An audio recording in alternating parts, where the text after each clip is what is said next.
Hello, everyone, and welcome. Pete Jones from Betfair here, and I'm joined by political trader Tavis Rendell, all the way from Philadelphia, to discuss potential betting opportunities in the US election. Tavis, great to see you again. How have you been? Hey, Pete. Great to see you as well. Doing okay over here. Summer's coming to an end here in the States. Labor Day just passed, which is traditionally the real start of the election season. So we've got about 7 weeks to go. The race is really heating up by the day. And I expect a lot of exciting twists and turns out there for everyone to follow. So Fantastic. only bound to be more interesting here for us all. How are you doing Fantastic. over there? Going really well, mate. We've got a really big show lined up today. Lots to get through. We've kindly received a bunch of really interesting viewer questions, so we'll be touching on them later in the show. I understand you have a couple of states where you see a couple of really good betting opportunities currently, so we'll be diving into them later on. One of the featured topics of today's show happens to be the upcoming presidential debates, which kick off very soon. But how about we dive straight into it and take a look at the next president market. Let's do it. On my screen. So when we last heard from you, Tavis, Trump was on the verge of favouritism in what you described as a massive disconnect between the polls and betting markets like we've never seen before. Trump hit favourite for all of about 24 hours on the exchange before the market swung back in favour of Biden. And as you can see, Trump is now trading $2.16. So what would you say has caused the latest movements? I would really put this down to several polls in two states. Has the race tightened? That's continually being debated here by the day. What you really ought to be asking yourself is, has the race tightened in certain states? And the two where I believe it has are Florida and Pennsylvania. Biden's still maintaining around a 7 or 8 point lead, 9, 10 point lead in some polls in national polls. So he's got about a 7 to 8 point lead on average. If he maintains that through the election, he's the next president. I would foresee the race tightening as many people would, and certainly the people in this market would expect the race to tighten some more. But the two states that I believe caused this drastic global shift with a ton of money flowing the other way for Donald Trump, briefly, as you noted, moving him into even favorite in many markets around the world, would be Florida and Pennsylvania. Namely a Marist poll, NBC News Marist poll in Florida, which had the race tied. That obviously set off a five-alarm fire in many Democratic pollsters and Twitter accounts, fearing that Florida had been all but lost.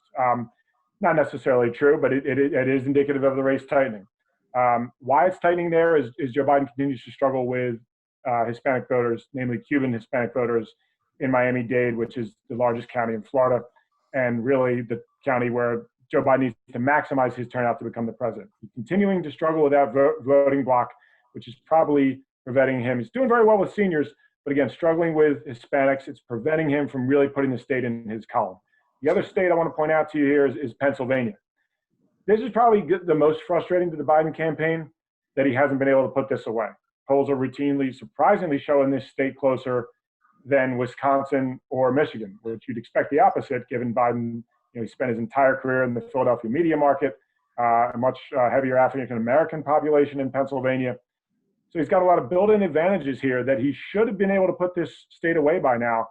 But Susquehanna University poll came out last week that had the race at a 2-point race. Biden only leading by 2. And that coupled on the back of the Florida poll caused this drastic shift, in my opinion.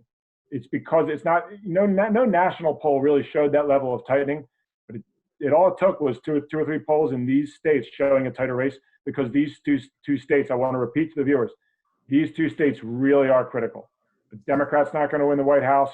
Joe Biden's not going to win the White House without Pennsylvania.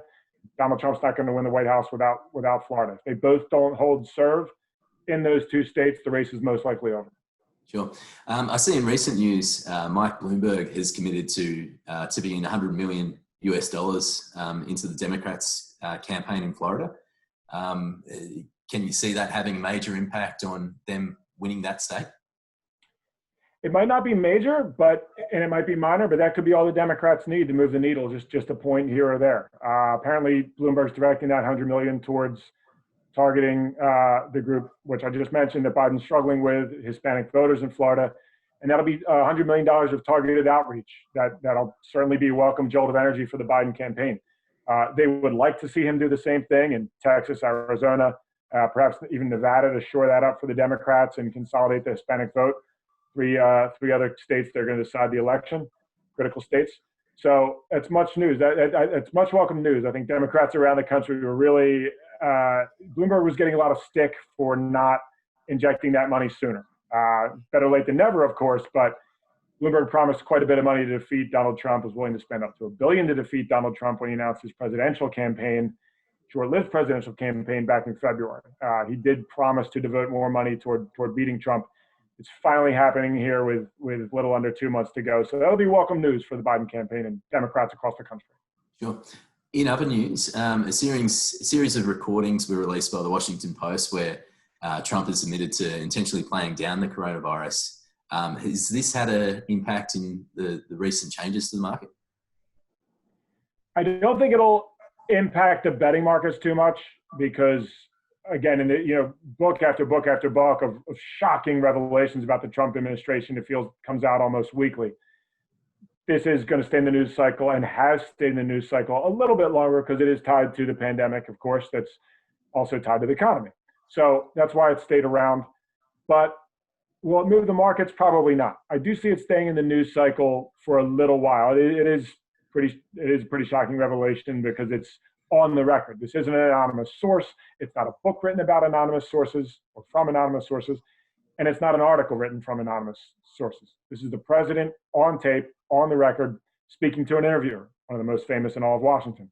So it's a little hard although he'll try, to say it's fake news, he's misquoted. It's up to 19 tapes. Now, I will point out, we've only heard just the beginning of these tapes. Who knows what else will be on those tapes. And that is why I think this may stay in the news cycle a little longer than other Trump scandals, because you're going to see the drip, drip, drip nature of the tapes being released. Could have more shocking revelations ahead. Wait and see. Okay. All right. Well, let's move on to the one of the main topics for this episode, which I mentioned before, is the upcoming presidential debates. So I understand there'll be 4 in total, which include one VP debate between Mike Pence and Kamala Harris. The first between Trump and Biden will be taking place on September 29. As a political trader, do you see any great opportunities to come from these debates? And if so, what will you be looking for? I would look toward the first debate if you're a trader here.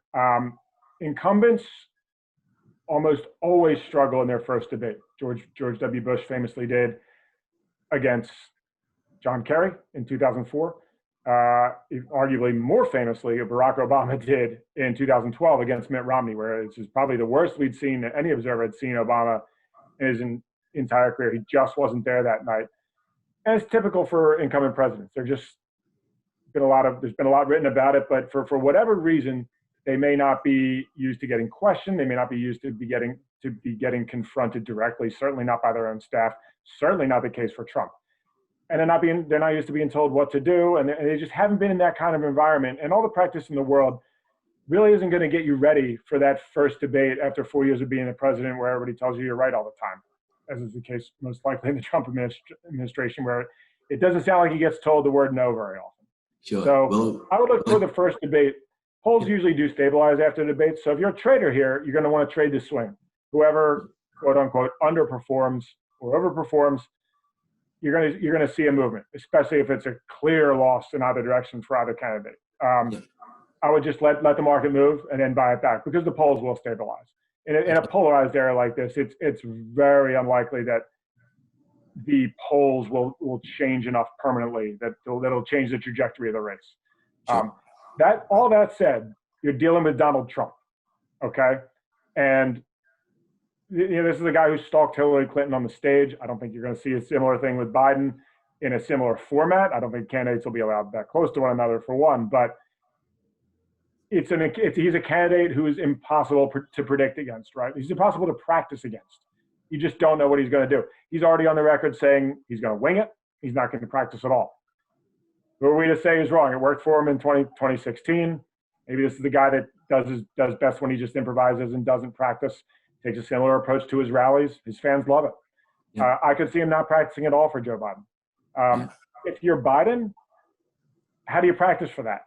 This is a guy that'll get up there and say anything and do anything, keep you on your toes the whole debate.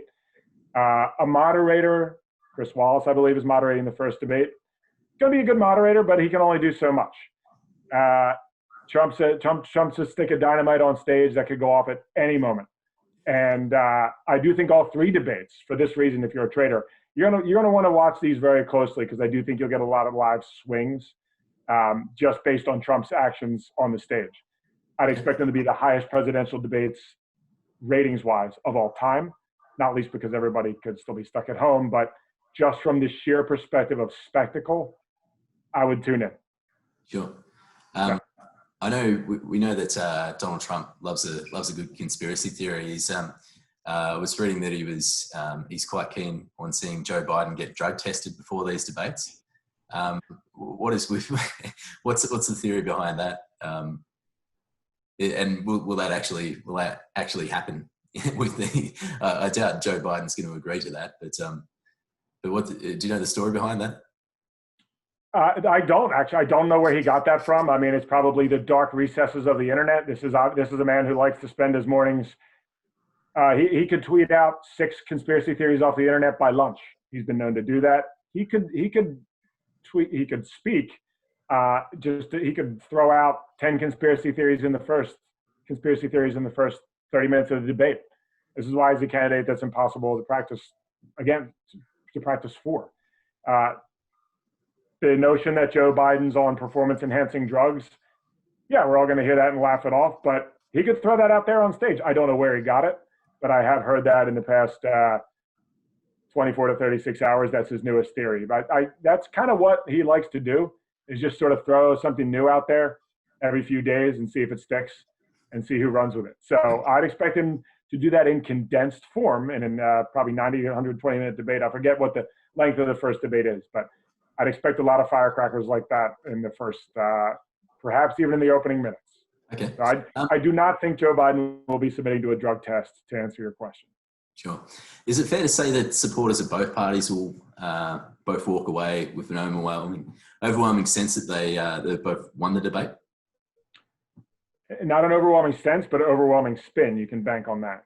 You can bank on surrogates from both parties, obviously going out there to claim their candidate won the debate, that he performed great, it's the best debate performance, dominant debate performance, most dominant of all time. You know, it's spin. So I won't say surrogates, I'll say supporters for both sides. You do want to turn in a good performance just for the morale of your supporters. I can remember when Obama really struggled in his first debate against Romney in 2002, the prevailing sense among his inner circle was, we can withstand one of those, we can't withstand 2. Can't go out and have a train wreck against Romney the second time. This only really applies if either candidate turns in a train wreck of a performance in the first debate. I don't expect that. Even if Trump did, I doubt his base would really be persuaded to leave him. From Biden's perspective, you want to turn in a great performance, or at least a solid performance in all 3 debates. It's important Democrats, for a turnout perspective, keep their morale up. And I do foresee that being pretty easy to do for Joe Biden. The Trump campaign has set the bar so low for Joe Biden, calling him senile, that he's too old. You know, Trump often says, Joe doesn't know what day of the week it is. You'll hear a lot of stuff like that. The downside to doing that, if you're the Trump campaign, is as long as Joe Biden doesn't walk out and fall over, it's a great night. He's not going to seem senile, and he's going to seem like a capable candidate. You know, this is a guy that went through many debates, I believe over double-digit a number of debates in the Democratic primary. He made it through all of them without falling over. Some he did okay, some he did pretty well, in my opinion. So as long as he doesn't stumble to that degree, I think by that low bar being set, I think it's a successful night.